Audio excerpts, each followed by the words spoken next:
Welcome back to my old house in Preston, Maryland. Today is Friday. I think it is the 7th of April, 2023.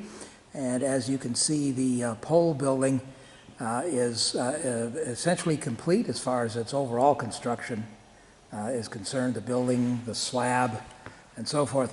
But there are a couple of important things I need to do before I can move anything in here.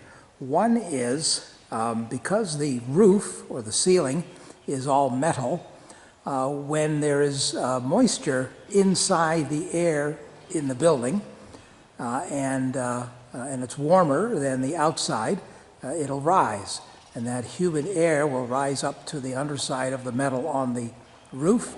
And if that metal is cold, I'll get condensation. And since I don't want it to rain in the building, I'll be installing a barrier. And there's a roll of it there on my platform. And what this barrier is a vapor barrier, among other things. And what it does is it is vapor-proof. So as warm, humid air rises to the ceiling, it cannot get to the metal. This will be installed on the underside of the wood purlins between the trusses, so there will be an 1.5 inch air gap between the metal and the insulation barrier. This barrier is also a radiant heat barrier, so the heat that beats down during the day onto the metal roof would ordinarily radiate down to the interior of the building. But because this particular material rejects 97% of the radiant heat from the metal, the building will be much cooler even on a hot summer day. So I have to do that on the entire underside of the roof. So that's a bit of a chore. Hopefully I can get it done in a couple of days. And that's why I have the platform here. And I put wheels on the bottom. Those are pneumatic. So it's a little bouncy, but I'll be able to anchor it off without too much fuss. But this will allow me to get up high enough where I won't need a ladder to attach the insulation barrier to the underside of the purlins. So that's what that's all about. Then the second, after I get all of that insulation barrier installed, then the very next task is to seal the concrete. The folks who poured the concrete did a fairly decent job.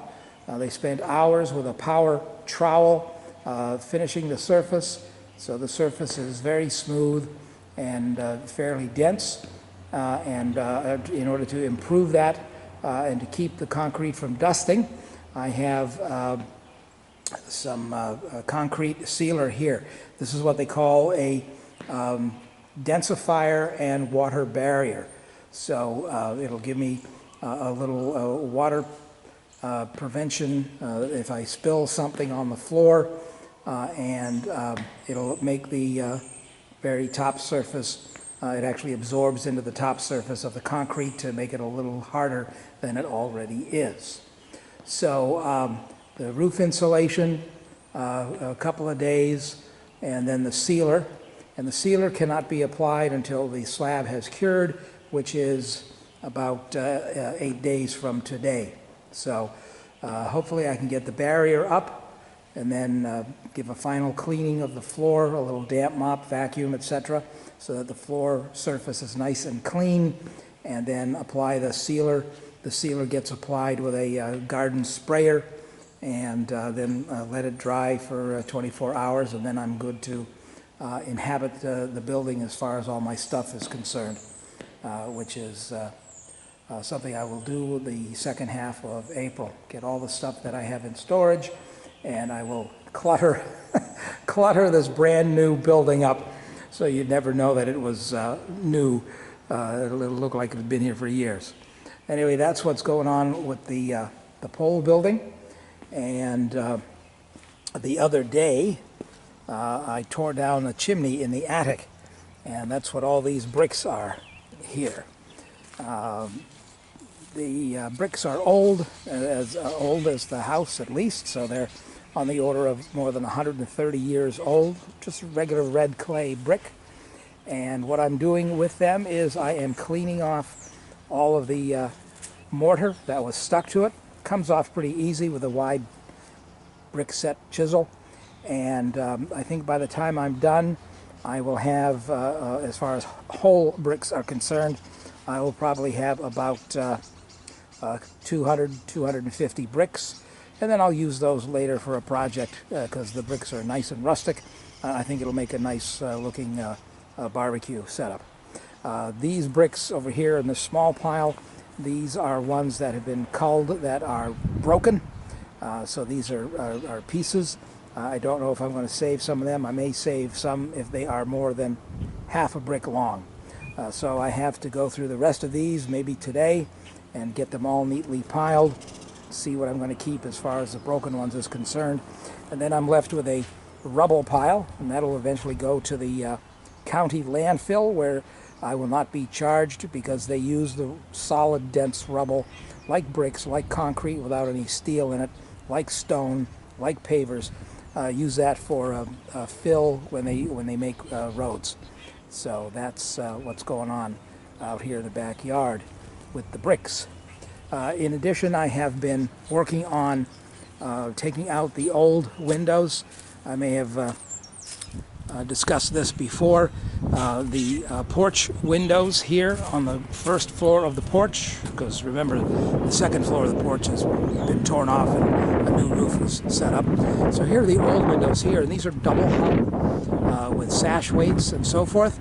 So what I'm doing is I had replacement vinyl windows, so I'm using them to populate the porch, and the old windows will go elsewhere in the house. So I'll have all old windows on the front and sides of the house, and I'll have these new replacement windows in the porch.